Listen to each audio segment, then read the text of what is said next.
జై శ్రీకృష్ణ. భగవద్గీతలో 2వ అధ్యాయము 37వ శ్లోకము, శ్రీకృష్ణామృతంలో 12వ శ్లోకము. హతో వా ప్రాప్స్యసి స్వర్గం జిత్వా వా భోక్ష్యసే మహిం తస్మాత్ ఉత్తిష్ఠ కౌంతేయ యుద్ధాయ కృత నిశ్చయః. హతో వా ప్రాప్స్యసి స్వర్గం, యుద్ధంలో గనక నీవు మరణిస్తే స్వర్గాన్ని పొందుతావు. జిత్వా భోక్ష్యసే మహిం, యుద్ధంలో గనక విజయం సాధిస్తే భూలోక రాజ్యాన్ని అనుభవిస్తావు. తస్మాత్ ఉత్తిష్ఠ కౌంతేయ, ఓ కుంతిపుత్ర లే, యుద్ధాయ కృత నిశ్చయ, యుద్ధం చేయడానికి సంసిద్ధుడవుగా అని చెప్తున్నాడు కృష్ణ పరమాత్మ అర్జునుడితోటి.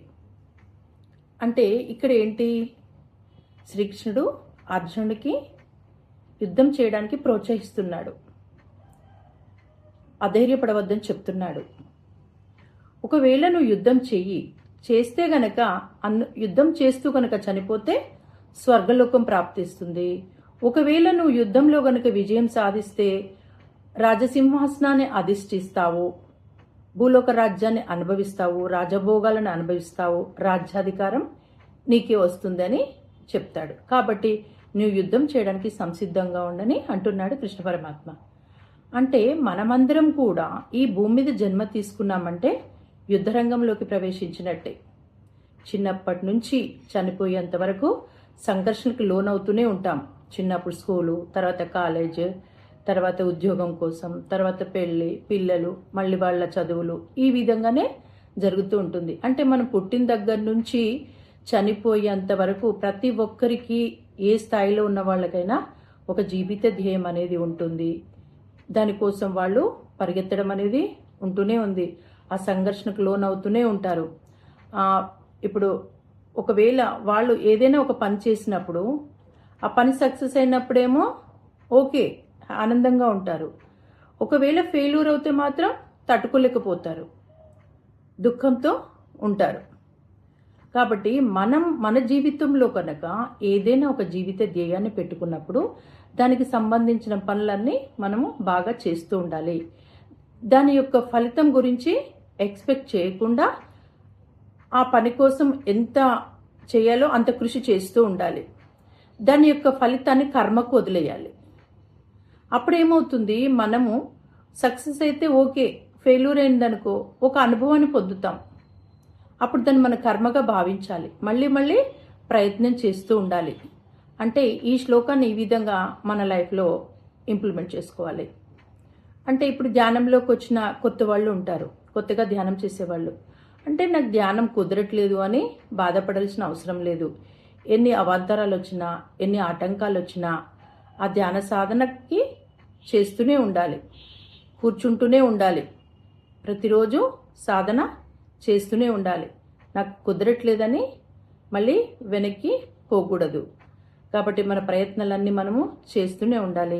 మన జీవితంలో కూడా అందరికీ కూడా సంఘర్షణకు లోనవుతూనే ఉంటారు.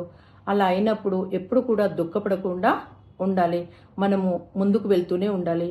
యుద్ధరంగంలో గనక యుద్ధం చేసుకుంటూ ముందుకు వెళ్ళినప్పుడు ఓకే, వెనక్కి వెళ్తే శత్రువులు చంపేస్తారు. అదేవిధంగా మన జీవితంలో కూడా ఎలాంటి సమస్యలకు ఎదురైనా ఆ సమస్యలు ఎదుర్కొంటూ ముందుకు వెళ్ళాలి, ధైర్యంగా ఉండాలి. అపజయమైన దాన్ని అనుభవంగా తీసుకోవాలి, మనం కర్మగా భావించాలి అన్నట్టు. కాబట్టి ఇక్కడ భయపడవద్దని కృష్ణ పరమాత్మ చెప్తున్నాడు. ఈ శ్లోకము యొక్క భావము నేటి యువతరానికి చాలా అవసరము. ఇప్పుడున్న యువతరం ఏంటి అంటే ఏ పనైనా చేస్తారు, చేసిన తర్వాత దాని ఫలితాన్ని ఎక్స్పెక్టేషన్స్ పెట్టుకొని సరియైన ఫలితం రాకుంటే నిరాశ, నిస్పృహలకు లోనవుతూ ఉంటారు, ఆత్మహత్యలకు కూడా పాల్పడుతూ ఉంటారు. కాబట్టి అలా చేయకూడదు. మన ప్రయత్నం మనం చేస్తూ ఉండాలి. మనము దానికి ఎంత కృషి చేయాలో అంత కృషి చేయాలి. ఫలితం మాత్రం కర్మకు వదిలేయాలి. ఓకే, సక్సెస్ అయినావు, ఓకే, ఫెయిల్యూర్ అయినావు, అనుభవంగానే భావించాలి. కనుక దానికోసము దుఃఖించి కృంగిపోకూడదు అన్నట్టు. ఇప్పుడు అర్జునుడి వల్ల అమ్మగారు కుంతిమాత, ఆమె ఏంటి, వీరనారి. బాహ్యంగా మేము ఎక్కువగా ఎక్కడ యుద్ధం చేయలేదు బాహ్యంగా, కానీ ఆమె జీవితంలో ఎన్నో సంఘర్షణలకి ఎదుర్కొన్నది. కానీ ఆమె ఎక్కడ కూడా భయపడలేదు. ఆ సంఘర్షణలకి ఎదుర్కోవడం అనేదే ఎదుర్కోగలిగింది ఆమె. అంటే ఎవరు అలాంటి కుంతి పుత్రుడే అర్జునుడు. కాబట్టి అర్జున, నువ్వు అధైర్యపడవద్దు, యుద్ధం చెయ్యని చెప్తున్నాడు. ఫలితం ఏదొచ్చినా ఓకే.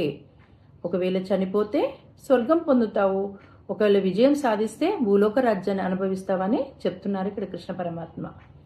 ఇది అందరికీ జీవితంలో కూడా ఎంతో స్ఫూర్తినిస్తుంది. కృష్ణం వందే జగద్గురు.